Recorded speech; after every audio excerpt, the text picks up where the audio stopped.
Hoy nos visita Elisa Victoria, escritora sevillana licenciada en Filosofía y Magisterio. Ha colaborado en distintas revistas y es autora de novelas como Voz de Vieja, El Evangelio, El Quicio y Otaverra.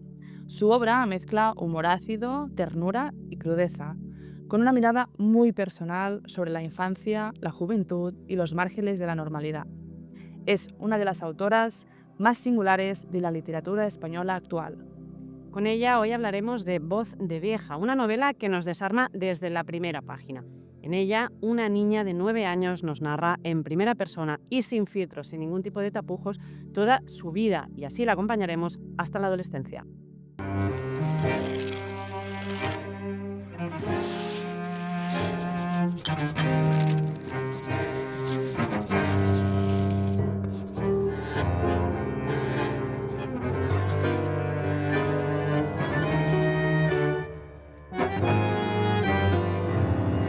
Bienvenida, Elisa, a nuestra casa de puño y letra. Muchas gracias. Quería empezar preguntándote un poco cómo son tus inicios como escritora. ¿Qué recuerdos tienes?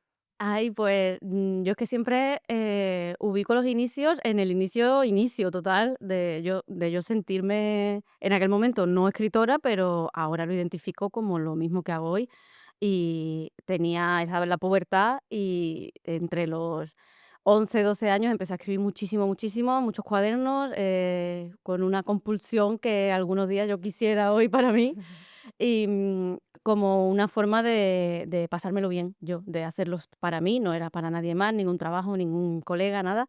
Y era como un proyecto privado, personal, de fantasía, y diría que mi primera novela se escribió en aquel momento, porque sí que tenía muchos cuentos sueltos, pero tuve una historia larga, larga, Sí. absolutamente, vergonzosa, pero que, ahora lo ubico como eso, como que ese fue mi inicio, y eso es lo que intento reproducir luego cuando intento escribir un libro ya Ujú. ¿Y siendo mayor. conservas alguna? Sí, todo, Todos, wow. todo, lo conservo todo, pero me cuesta mirarlo porque es fuerte. Es fuerte. Sí.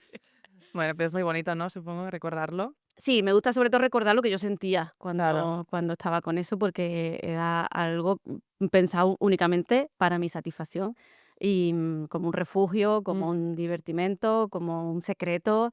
Y, a esa edad normalmente se tienen muchas angustias sociales, como, bueno, estás pasando un tránsito de la infancia a la adolescencia, y escribir me ayudó mucho a tener un sitio cómodo Mm. y amable, donde no tenía que cumplir con todos esos Claro. mandatos. Intento que cuando me pongo a escribir, siendo ahora grande, me sienta algo similar. ¿Y cómo son tus rutinas a la hora de crear, de escribir? ¿Tienes alguna manía? ¿Escribís siempre en un sitio concreto o escribís en cualquier parte? Puedo escribir en cualquier parte, más o menos, sí. Sí que tengo un escritorio oficial con una mesa escogida para que me guste y una sillita que tiene que ser muy baja porque tengo las piernas cortas, de gran búsqueda de silla. Sí que siempre escribo, casi siempre con música, que eso es algo que no, he visto por preguntar y contrastar, y eso que no es ¿Sabes? tan habitual, pero a mí sí que me sienta súper bien.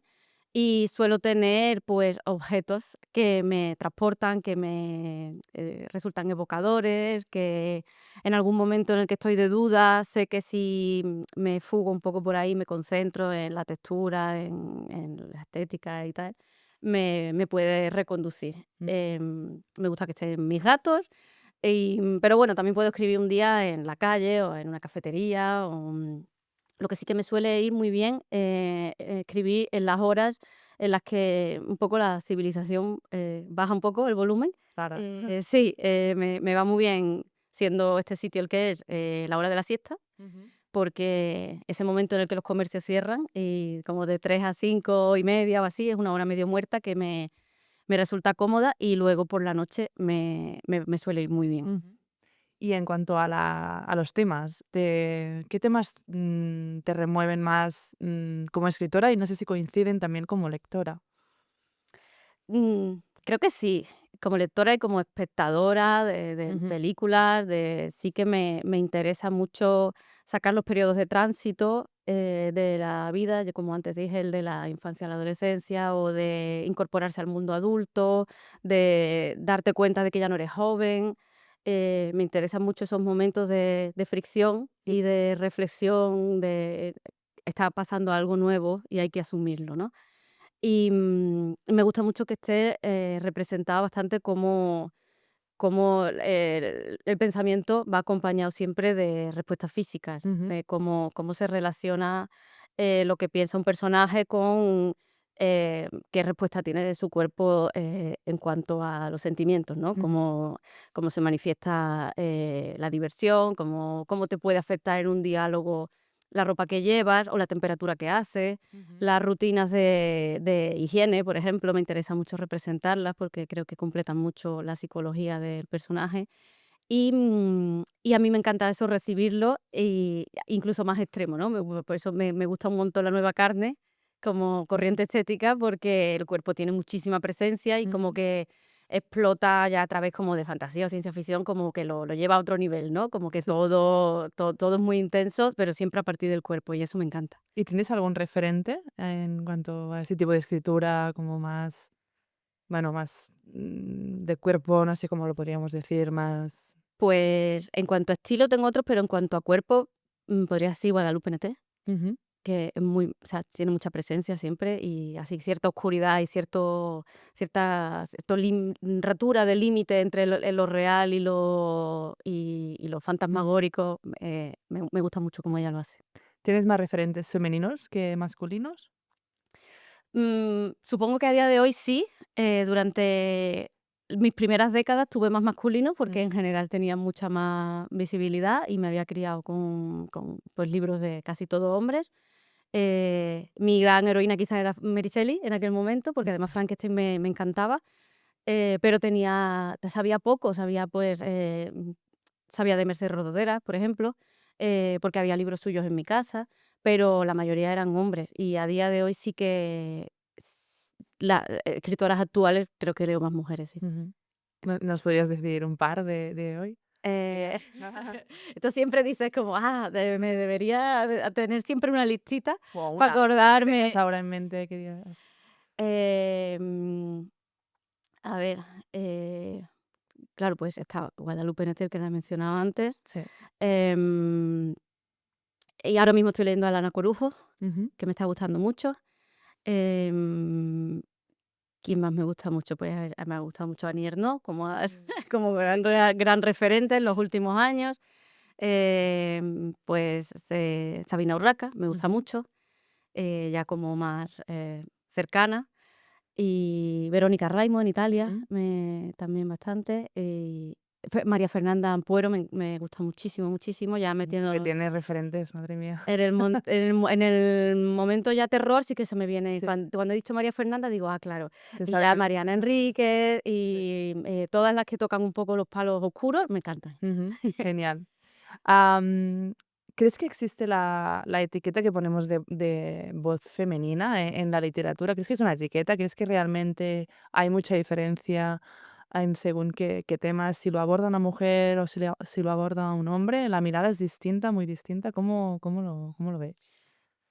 A ver, yo creo que sí que es etiqueta, no sé qué pensarán las compañeras, seguramente, si piensan distinto que yo, pues más a mi favor que sea una etiqueta, porque creo que es muy amplio, es como hay Mm, muchas variables, y que, la etiqueta a mí no me hace gracia personalmente, porque creo que somos muy distintas, tenemos muchas perspectivas que aportar. ujú. em, Y nunca le ha afectado la etiqueta voz masculina a los escritores hombres. Ya. Eran escritores Sí, y sí, sí. estaban en diferentes géneros, Mm, con diferentes corrientes estéticas, y meternos a nosotras en un saco, ya. un poco que no tiene sentido. Y puede que la misma historia, si la cuenta un hombre o la cuenta una mujer, va a ser distinta, pero no solo al nivel de género, sino a muchos otros niveles. ¿A qué clase social pertenece cada uno, no? ¿A que él es rico y ella es pobre, o ella es rica y él es Claro. pobre? ¿O qué le interesa más mostrar? A lo mejor uno es más de fantasía y la otra es más de costumbrismo, no lo sé. Se suele poner mucho la etiqueta de lo intimista también, Ujú. en la literatura escrita por mujeres. Sí, Supongo que por cuestiones históricas, como que la mujer ha estado más encerrada, sí. viviendo con experiencias siempre más de interior, y eso puede tener que ver. Pero, por ejemplo, Clarice Lispector habla, que una de mis grandes referentes, habla mucho de historias de interior, ¿no? Ujú. De tanto de Ujú. existencialmente como dentro de la casa, dentro de espacios cerrados. Y, y por otro lado se abren unos pasadizos conceptuales tan grandes Ya. que es como, no sé, siempre es muy diferente. Y también creo que hay escritores que si alguien te lo enseña, y se le cambia el género, podría, o Podría sea, parecer hay escritores que tienen una sensibilidad particular y hay escritoras muy bestias. totalmente. Mis textos muchas veces podrían pasar por un hombre, Ajá. creo, bueno, siguiendo como los estereotipos que hay, ¿no? Claro, sí. Sí, sí, la verdad es que a veces, se difumina un poco todo, ¿no? Y estaría bien que no hubiera esa etiqueta de voz femenina, voz masculina y bueno, independientemente de eso, pues leyeras el texto con la misma intención, ¿no? Claro. Si hacemos ahora un viaje al futuro, ¿cómo te gustaría? Qué cara de horror, no. ¿Cómo te gustaría que te leyeran los lectores en 60 años? ¿Cómo te gustaría que te recordaran? Pero yo me he muerto ya, ¿o no? A lo mejor no, a lo mejor eres muy viejita y Claro, eso me lo pregunto mucho. Me gusta 100 pensar años, en 100 años. en 100 años, entonces me he muerto seguro, entonces me he muerto seguro.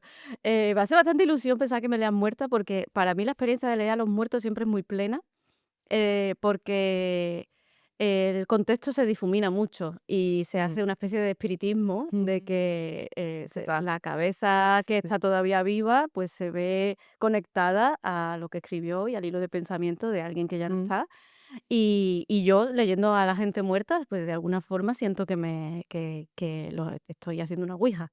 Y me parece bonito, me gusta eso.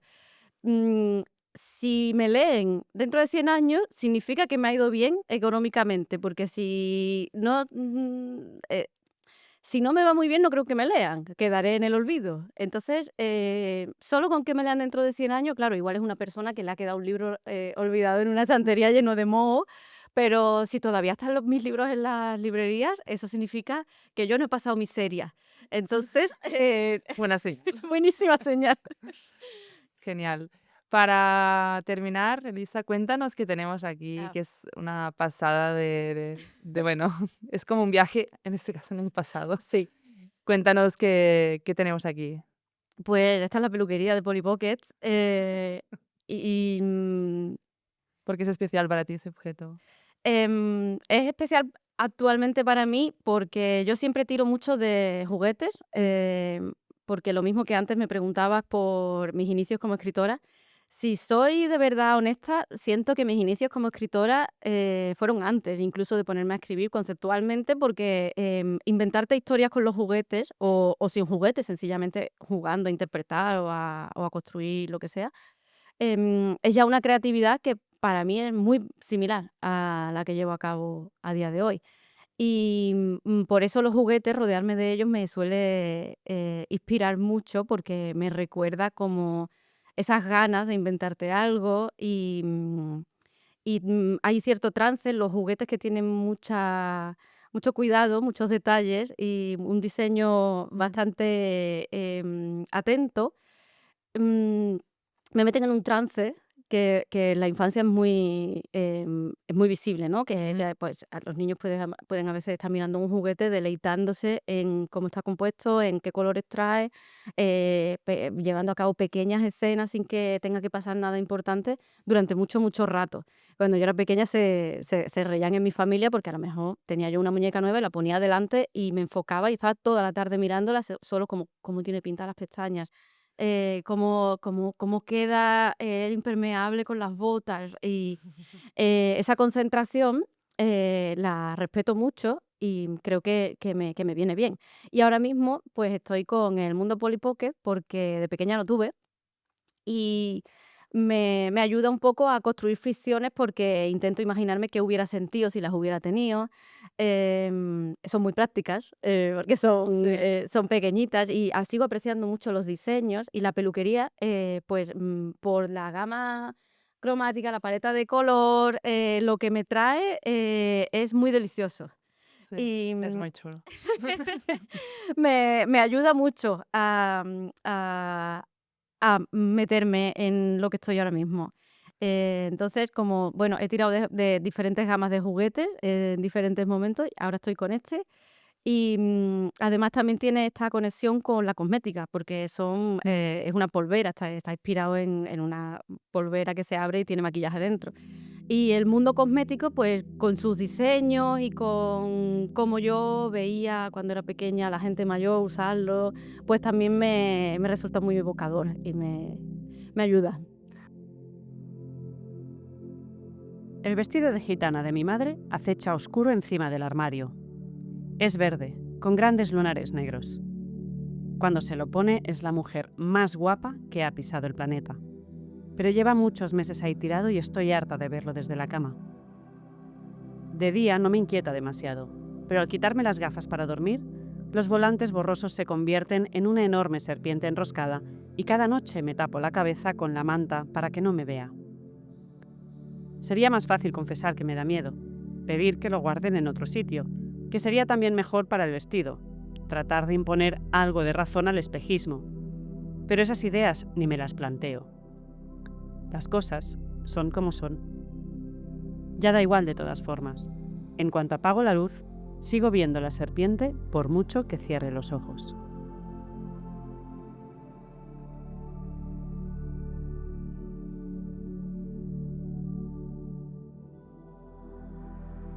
Elisa, muchas gracias por venir hoy a casa y quedarte un ratito aquí también conmigo en el salón. Hola, bueno, muchas gracias a vosotras. Vamos a hablar un poquito de Marina, la protagonista de Voz de Vieja, una niña de 9 años, que además es un personaje muy particular. Cuéntanos, ¿quién es Marina y en quién está inspirada Marina? Pues Marina es una niña sevillana de 9 años, que tiene una madre con muchos misterios, una abuela, muy práctica, con la que pasa muchísimo tiempo, y pues una niña en un barrio obrero que va al cole, que le gustan las muñecas, cosas muy habituales, y luego pues tiene representado en primera persona ese pozo existencial que muchas veces los niños tienen y que les faltan herramientas un poco para expresar. Y está basado, bueno, en mi propia experiencia como niña y en lo que, bueno, voy observando que se repite, en los niños que voy viendo, como en ese momento de tránsito de que todavía estás jugando, pero ya tienes, cuestiones trascendentales, en la cabeza, preguntándote por la muerte, preguntándote por el futuro, por, la civilización, por el funcionamiento del sistema. Y por otro lado, pues, eso se mezcla con, cuestiones que tienen que ver con los Reyes Magos, con llevarte bien con la gente del cole, pues se chocan y se mezclan ahí esas cosas que en principio parece que no suelen convivir. Es como un poco casi como empieza a poner los pies en la adolescencia, ¿no? Ese camino entre una cosa y la otra donde a veces salen temas que ahora profundizaremos que sorprenden en una niña, ¿no? Que los trate. Claro, a los 9 es como quizá la primera chispa de la pubertad, depende también de cada caso, Ujú. pero en su caso sí que ha empezado ya como a manifestarse y, mm, cuestiones que van a ser más sólidas en la adolescencia, pues ya empiezan a formarse, ¿no? En su imaginario y en sus preocupaciones. Em, entonces es como un momento muy intenso. Em Luego, Marina, no es que sea una niña muy distinta, depende. Yo sé que hay todo tipo de niños, ¿no? Mm. Pero, a veces sí que se la considera, extraordinaria o muy singular y, no es tanto. Si hablas con la gente mayor o si alguna vez tienes confianza con alguien de esa edad, es probable que haya recuerdos que tengan que ver con asuntos que a esa edad son un poco tabú, como la muerte, la sexualidad, la enfermedad, que son cuestiones más filosóficas, solo que a esa edad quizá con la gente mayor pues no lo manifiestan, pero entre ellos muchas veces hay contraste de información. Oye, ¿tú qué crees que pasa cuando nos morimos? Oye, ¿tú crees que parir va a doler mucho? Pues a mí me gustaría irme a vivir a otro sitio, pero no sé si voy a tener dinero. Cuestiones importantes, pero que muchas veces pasan un poco desapercibidas y yo les he querido dar, pues, toda la plenitud, y representar a Marina en todas sus capas. Totalmente. Luego entraremos un poquillo en esos temas más tabú, pero antes quería repasar un poco a los personajes principales, además de Marina. Empecemos por la abuela, Hmm. porque la relación de ellas dos atraviesa toda la historia y es fundamental, es un eje claro dentro de la historia. Cuéntanos cómo construyes ese personaje de la abuela, porque a mí me ha hecho reír muchísimas veces, la verdad, sea decir. La abuela es como un buen punto de fuga, porque hay mucha tensión en la novela familiar y de las preocupaciones de Marina, y la abuela es la que intenta que todos los días salgan adelante, ¿no? Y darle a la niña un espacio de comodidad y humor, libertad también, y la niña lo aprecia muchísimo, ¿no? Mi abuela tenía mucho de eso. Yo he querido quedarme como con las facetas más divertidas y más amables de mi abuela, y es verdad que ella me brindó a mí un espacio de enorme confort y me siguió muchísimo el rollo a la hora de ser desenvuelta, de hablar, no cerrarme ningún tema, estar abierta a jugar, a que nos disfrazáramos, estar hasta las tantas. Mirando qué vestidos me iba a hacer en las revistas de patrones, con el programa de misterio en la tele y ella cosiéndole vestidos a mis muñecas, a juego con los míos. Muchas cosas de enorme bienestar, de que me dio mucha cancha a mí esa persona. Y llevaba mucho tiempo pensando en ella, había escrito un artículo incluso para Vice, pues como en 2013 o algo así, y me daba cuenta de que era un personaje con muchísimo potencial y que podía ser el eje de algo mucho más largo. Un artículo no es nada, y que podía tener mucho carisma para algo largo, que yo nunca había escrito una novela, pero me estaba empezando a preguntarme si podía. Y,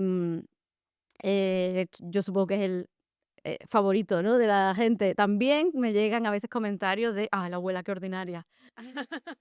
Bueno, porque no se corta, o sea, y si se tiene que tirar un pedo se lo tira y lo explicas y tiene esta cosa de confianza en la Claro. casa, ¿no? Que supongo que igual uno, pues en un libro no, igual no está acostumbrado a leerlo y de repente ves y dices, "Es que es la pura realidad", pero es que hay que escribirlo, ¿no? Bueno, y se representa, sin aspaviento y Mm. como parte de un espacio de comodidad, de no juzgarse y de que realmente no hace daño a nadie. Y al revés, la niña está más a gusto si no es una convivencia tan rígida y con tantas normas, y puede tener esos momentos de expansión, y además es divertido. A esa edad hace mucha gracia la escatología. Y es de alguna manera casi un homenaje a todas esas abuelas cuidadoras que han estado cuando quizá las madres o los padres no han podido estar, a veces por trabajo, en este caso por otra situación, pero han sostenido a muchos nietos y nietas de este país, las abuelas. Sí, hay muchísimos, muchísimos casos. También a veces me llegan comentarios de: "Ah, mi abuela era muy siesa, qué bonito, a ver, Qué si yo hubiera divertido. tenido una abuela simpática". Que, pues, no se puede decir, todas las abuelas son unas santas, no, pero es verdad que hay una gran estadística de abuelas que han sostenido, que han apoyado, y que sin ese soporte que han brindado, las familias hubieran tenido muchas dificultades, Ujú. porque muchas veces, hacía falta que hubiese ese Mm, apoyo sí, sí. al lado. Y sí que en particular es un homenaje a la mía, en concreto, pero mucha otra gente que tiene buen recuerdo de su abuela se lo toma también como un homenaje a todas las A abuelas todas las buenas. abuelas, claro que sí. Vamos con el personaje de la madre. La madre, una de las situaciones que marca toda la historia es la madre está enferma, Ujú. pero no llegamos en ningún momento a saber de una manera concreta qué tiene, cuál es la enfermedad de la madre. ¿Qué pretendías con esa ambigüedad de alguna manera en el tema de la enfermedad? Em, Pretendía representar cómo a esa edad muchas veces se accede a mucha información, pero hay otra que consiguen impedirte, ¿no? Y cómo ese secretismo pues, puede ser una especie de fantasma con el que convives, y facilidad también con la que lo aceptas, con lo acostumbrada que está la gente de la infancia a convivir con el misterio, con preguntas no resueltas. Hay tantas cosas que no saben que una más, pues bueno, no pasa nada. También a ella le dan tanta información con tanta generosidad que si en eso no se la brindan, pues bueno, pues esta cosa no la sé, parece que es mejor que no lo sepa y no importa. Mm, Yo a mi madre voy a intentar no darle problemas, voy a intentar cuidarla, voy a apreciar su presencia y no tengo por qué indagar, porque además no tiene tampoco ninguna forma, y eso que es una niña curiosa que suele poner la oreja, pero son eficaces a la hora de ocultárselo. Y pues en este caso es la enfermedad, pero puede ser pues cualquier conflicto que piense que los mayores piensen que puede ser demasiado para una niña de esa edad, ujú. que es mejor que no lo sepa. Y a veces los niños consiguen enterarse, pero si no, bueno, pues lo mismo que no sé qué va a pasar cuando me muera y que no sé lo que pasaba cuando todavía no había nacido, pues este factor también lo desconozco. Me lo- Parte de los programas de misterio que veían por la noche. Ujú. Voy a rescatar el tema que decíamos antes de los tabús. Una de las cosas que quizá más sorprende de la novela, o me parece interesante, es que a través de Marina vivimos su despertar sexual. Y yo creo que seguramente es una cosa que impacta y me interesa saber mucho qué feedback has tenido de los lectores, oír o leer las palabras de una niña de 9 años, ¿no? Intentando rescatar las revistas de la pareja de su madre, donde encuentra cosas que sexualmente le motivan y con 9 o 10 años pues estar pensando en relaciones sexuales, en toda una serie de cosas en ese. Yo confieso que sorprende porque te pones en voz de niña cuando estás leyendo y de repente encuentras estos temas y bueno, notas una especie de saqueo interior que luego dices, bueno, pero es que claro, el despertar sexual es a esa edad, ¿no? ¿Qué feedback has tenido de los lectores en ese sentido? Voz de niña y voz de vieja, ¿no? Exacto, hay esa esa mezcla. Em, bueno, si tú yo entiendo que cause un choque, porque también el vocabulario es muy explícito, porque es un hilo de pensamiento privado. Ujú. Entonces, en esa cabeza de que es una niña muy responsable, muy cumplidora, pero en su cabeza es libre y es privada y a ella le gusta un poco manejar, aunque sea mentalmente, ese vocabulario prohibido. Y, por otro lado, dices que tú también lo reconoces, porque creo que la mayor parte de la gente, aunque no está acostumbrada a verlo representado así, sí que recuerda que el despertar fuera muy explosivo, incluso antes. Había una curiosidad enorme, eran temas de conversación muy frecuentes entre el vecindario, el patio del colegio. Siempre llamaba mucho la atención precisamente por el secretismo, ¿no? Porque está envuelto en un misterio que es como, ¿aquí qué pasa? ¿Esto cómo es? ¿Cómo se hace? Yo lo voy a hacer y cómo. Como que tienes muchas ganas de saber. Y el feedback que he recibido en general ha sido positivo, de que a la gente le ha gustado. De hecho, hay muchos libros sobre esa etapa de infantil juvenil escritos por hombres, donde esto se habla con mucha desinhibición, bastante explícito, como yo, como en mi caso. Y esos pues, eran mis referentes un poco también. Y han apreciado que, pues, en una niña de 9 años con un vestido de flores pueda pasar perfectamente también, ¿no? De la misma manera, con la misma intensidad, con la misma voracidad de información.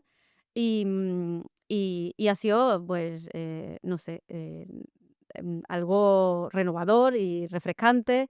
Por ejemplo, pues, yo leo Panza de burro o Las niñas prodigio y me encanta que el tema esté tratado así como cualquier otro, ¿no? Mm. con la intensidad que el tema tiene en sí. Luego, yo sé que no todas las historias son iguales, entonces hay gente que ha tenido un despertar sexual mucho más tardío y que a los 9 años le resulta inverosímil, incluso incómodo, y gente que es que no ha tenido tampoco su despertar sexual, porque es como que no le llegaba a interesar el sexo nunca, también hay gente así.